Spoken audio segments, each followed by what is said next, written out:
Voilà donc pour conclure cette émission. On va donc ouvrir, comme on le fait chaque jeudi, ce dialogue avec Robert Namias. En Suède, le bloc de droite et d'extrême droite a gagné, d'après des résultats qui ont été confirmés. Il devrait obtenir 167 sièges au Parlement contre 173 pour le bloc de gauche. Magdalena Andersson va présenter donc sa démission. C'est donc une alliance entre la droite et l'extrême droite qui, d'une courte tête, remporte ces législatives. Un scénario similaire pourrait très vite se répéter en Italie avec Giorgia Meloni, la leader du parti d'extrême droite Fratelli Italia. Bonjour Robert Namias.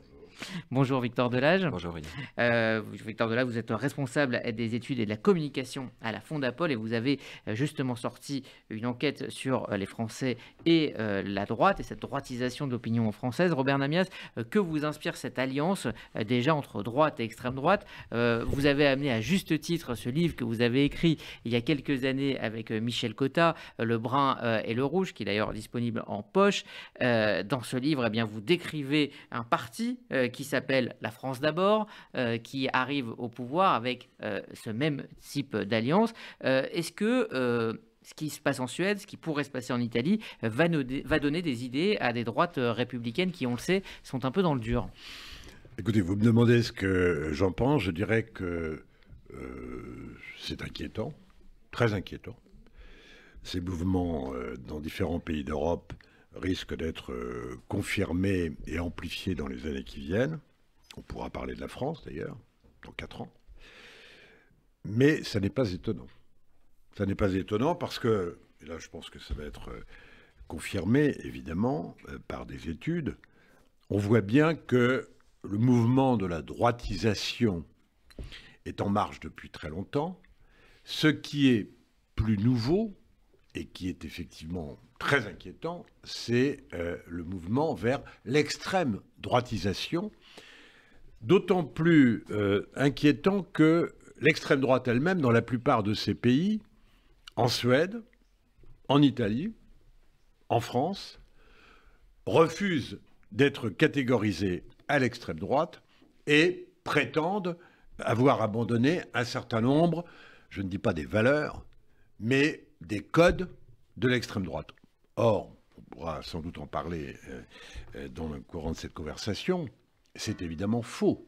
Et on peut montrer que ces partis d'extrême droite sont bien d'extrême droite, quoi qu'ils en disent.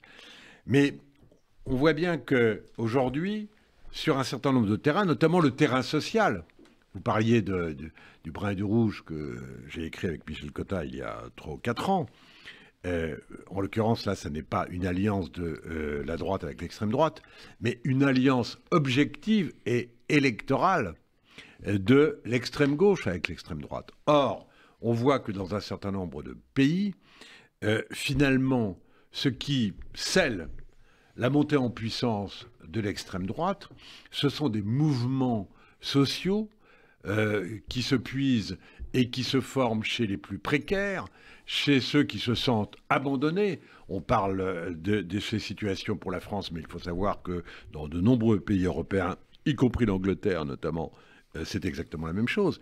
Et ce sont les plus précaires, les plus pauvres, qui aujourd'hui donnent leur voix à l'extrême droite, alors que bien souvent, dans le passé, ils ont donné leur voix à l'extrême gauche ou à la gauche. Victor Delage, comment on le mesure cette droitisation de l'opinion? Alors sur cette extrême droitisation de l'opinion, effectivement, je rejoindrai ce qui vient d'être dit. Peut-être une nuance simplement, parce que c'est vrai que la sémantique me paraît essentielle, comme il était rappelé à l'instant, on qualifie ces partis souvent d'extrême droite, mais aussi régulièrement de droite radicale, de droite populiste, de droite xénophobe, de droite anti-immigration, un peu tout ce qu'on veut. Presque un peu fourre-tout finalement, et ce qui me paraît moi problématique là-dedans, c'est on qualifie des partis qui ont évolué. Par exemple, si on prend aujourd'hui le Rassemblement national en 2022, ce n'est pas le même programme que malgré tout le Front National en 1972. pareil, si on prend Fratelli d'Italia, en 2022, ce n'est pas non plus la même chose que le mouvement social italien de 1946, qui était un parti vraiment extrêmement populiste, droite radicale, mais surtout néofasciste. Donc on voit malgré tout qu'il y a tout un travail de normalisation qui est réalisé dans ces partis, qui opère plus ou moins. Si on prend le cas français, nous, dans la dernière étude qu'on a publiée à la Fondation pour l'innovation politique, qui s'intitule Mutation politique et majorité de gouvernement au sein d'une France à droite, ce que l'on voit, c'est que cette normalisation, cette dédiabolisation entamée par Marine Le Pen depuis maintenant de nombreuses années, commence à marcher. C'est-à-dire que, par exemple, lorsque vous interrogez les électeurs français sur les idées des partis, vous avez 4 Français sur 10 qui vous disent qu'ils sont d'accord avec les idées du Rassemblement national. Si vous comparez à l'ensemble des autres partis, c'est le Rassemblement national qui obtient le meilleur score. Si on prend sur cette même question uniquement l'électorat de droite, c'est-à-dire les personnes qui se positionnent à droite, vous avez 61% de cet électorat qui se dit d'accord avec les idées du Rassemblement national, contre seulement 50% pour les Républicains. Donc on voit même qu'au sein de la droite électorale, finalement, ce sont ces partis qui sont très à droite, comme c'était souligné à l'instant, qui remportent le gros lot. Si on prend le cas de la Suède, effectivement, on a une percée historique de cette droite radicale. Il ne faut pas oublier que les démocrates de Suède, c'est un parti qui a été créé en 1988, qui était néo-nazi. Les militants, les leaders se réunissaient avec l'uniforme nazi à l'époque. Hein. Donc, il faut le rappeler. C'était clair. Oui, c'était clair, mais néanmoins, on voit qu'il y a tout un travail qui a été fait. Et là, il faut faire attention, parce que entre ce qui est dit, ce qui est les déclarations, les programmes, et ensuite, quand ces gens-là ont le pouvoir, c'est parfois 2 poids 2 mesures. Donc là-dessus, il faut faire très attention. Mais ce qu'on voit, c'est que ce parti des démocrates de Suède, en 2002, c'était 1,4%. Aujourd'hui, ils sont à plus de 20% et c'est le 2e parti suédois. Donc, il faut aussi, me semble-t-il, s'interroger sur les raisons de cette extrême droitisation, de cette droitisation radicale qui prend vraiment effet dans plusieurs pays européens. Alors justement, comment l'expliquer ? Moi, je crois que c'est un point de divergence, mais c'est un point qui ne sera confirmé que par l'histoire. Malheureusement, j'espère que ça ne sera jamais confirmé.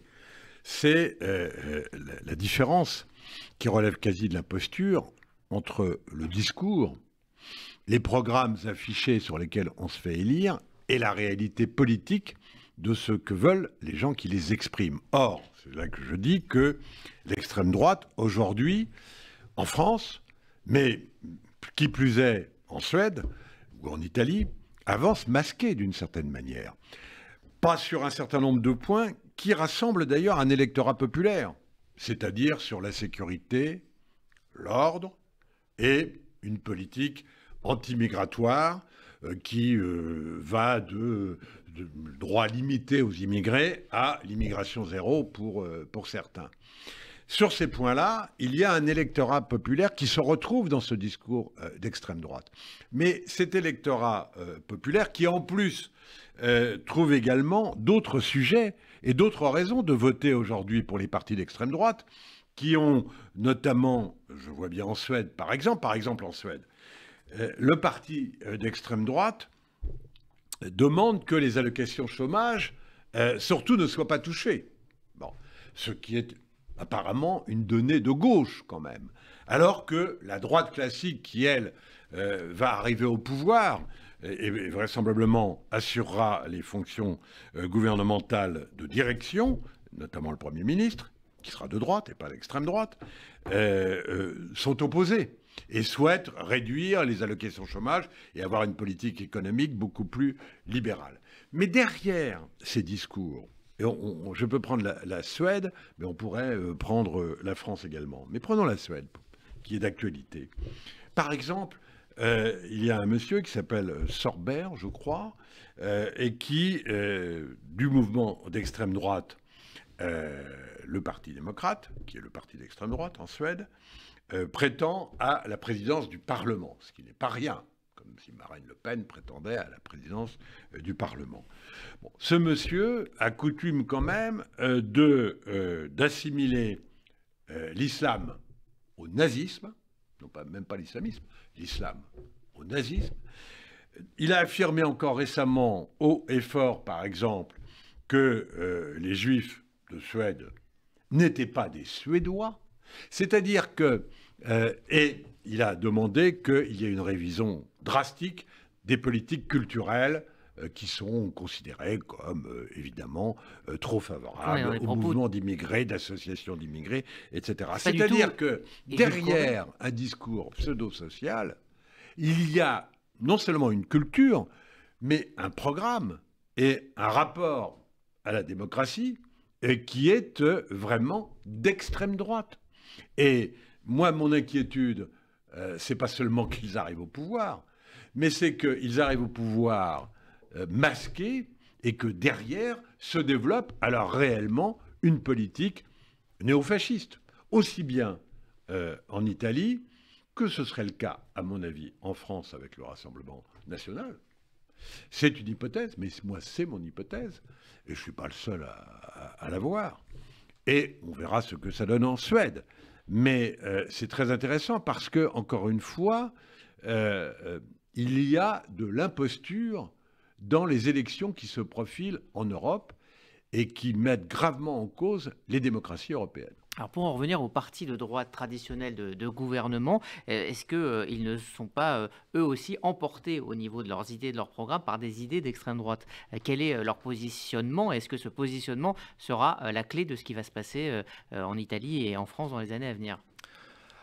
Je le pense. Si vous regardez par exemple les sociodémocrates de Suède qui sont arrivés premiers, mais qui subissent quand même un revers historique, que c'est quand même le parti central de l'histoire suédoise au niveau politique. Si vous regardez ces dernières années, ils ont vraiment durci leur politique sur la question de l'immigration, sur la question de la sécurité. Et ça, c'est des choses qu'on voit dans de nombreux pays. Sur ce que vous venez de dire, sur avancée masquée, moi aussi, je pense que c'est tout à fait une hypothèse qui est viable. Là où je m'interroge, c'est finalement qu'est-ce qui explique, quelles sont les raisons qui expliquent cette montée de ces mouvements de la droite dans beaucoup de pays européens. Si on prend le cas suédois, si vous regardez, parce qu'on le sait, la question de l'immigration est au centre du programme des démocrates de Suède. Si vous regardez l'immigration en Suède, jusqu'aux années 1970, vous aviez essentiellement une immigration de travail qui s'intégrait plutôt bien au marché de l'emploi, qui était intra-européenne et qui, même si on comparait par exemple les salaires, avait des salaires assez similaires finalement que les Suédois qui étaient nés dans le pays. À partir des années 70-80, on va avoir une immigration extra-européenne, extra-occidentale.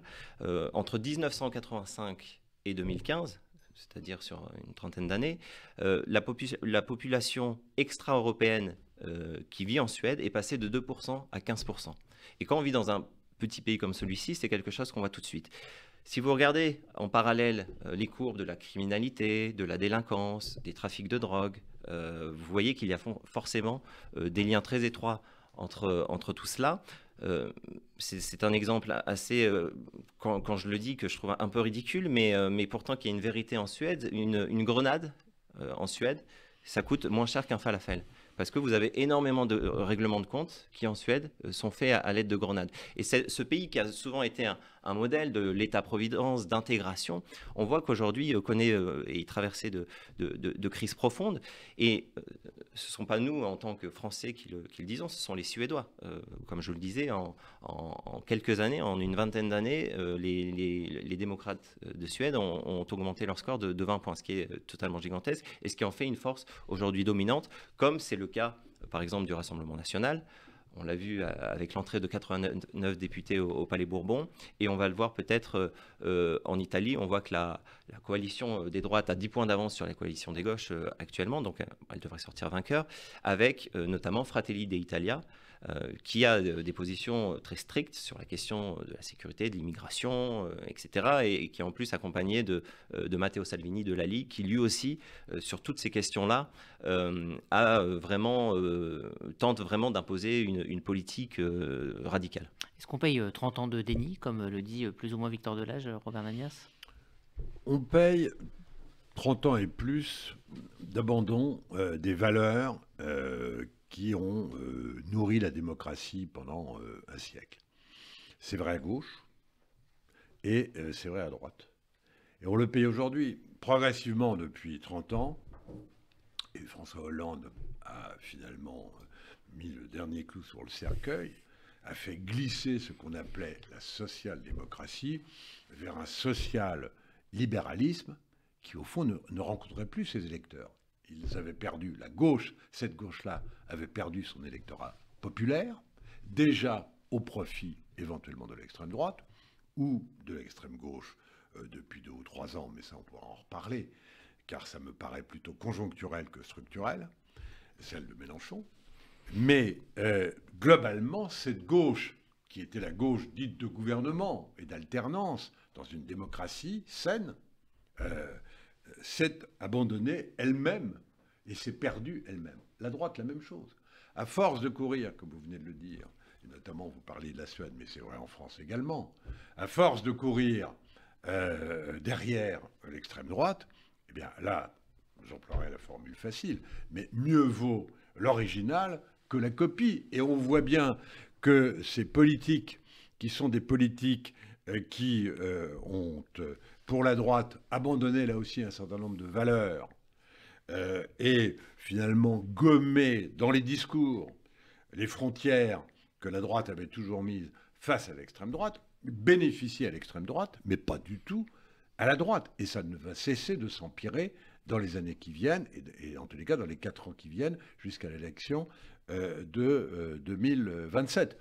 Donc, pour répondre à votre question, oui, ce sont les grands partis, ce sont les politiques qui n'ont pas théorisé le renouvellement de leurs valeurs, parce qu'effectivement, les situations d'aujourd'hui ne sont pas celles d'il y a 30 ou 40 ans, et se sont laissés aller à glisser la gauche de gouvernement vers une forme de droite modérée, et la droite dite de gouvernement vers une extrême droite affadie.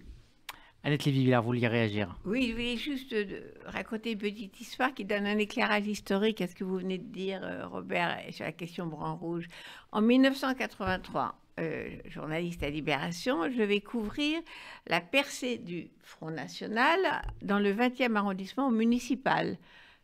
Vieux quartier, Ménilmontant, etc., vieux quartier populaire français. Et je reviens, j'ai examiné bureau par bureau le transfert, pourquoi la droite avait percé, enfin l'extrême droite, pardon, le Front National, que nous appelions parti fasciste encore à l'époque, dirigé par Jean-Marie Le Pen et quelques anciens Waffen-SS. Or, il y avait un déplacement, mais absolument visible, des voix du Parti communiste, des militants communistes, des électeurs communistes avant 83, qui, à ces élections-là, ont voté pour le Front National. Je suis rentrée à Libération et j'ai dit, ce sont les électeurs communistes qui ont voté pour les fachos. On m'a dit, tu blagues, ça n'est pas possible. Dernière question, est-ce que l'électeur de droite, lui, va se laisser tenter par des valeurs d'extrême droite, peut-être par les valeurs, mais aussi par le vote, c'est-à-dire franchir cette ligne rouge? C'est ce qu'on voit là depuis maintenant plusieurs années, un petit peu partout en Europe. Le Rubicon a été franchi par beaucoup d'électeurs. Ce qui est intéressant, me semble-t-il, on avait publié il y a à peu près un an une étude qui s'intitulait « La conversion des Européens aux valeurs de droite ». Et ce que l'on observait, c'est que même chez l'électorat qui se considère de gauche, sur toutes les questions de l'immigration, de la sécurité, du renforcement des fonctions de l'État-providence, on pourrait dire qu'ils ont des valeurs de droite en réalité. C'est-à-dire qu'ils sont, par exemple, chez les électeurs du PS, ils sont entre 45% et 50% à souhaiter moins d'immigration en France. Donc on voit bien qu'il y a une droitisation, voire sur certains aspects une extrême droitisation du corps électoral français. Après, si je prends la dernière présidentielle comme exemple, quand on voit que Marine Le Pen fait 44%, moi, je n'admets pas de dire... 42%. 41,5. Oui, 41,5. Je n'admets pas de dire que 41% des Français sont d'extrême droite. Je pense que ça correspond aussi, ces sujets qui sont très liés au régalien, à une attente du corps électoral français qui, pendant longtemps, ont été mis sous le tapis. Alors, par le Parti socialiste bien sûr, mais d'une certaine manière aussi par les Républicains.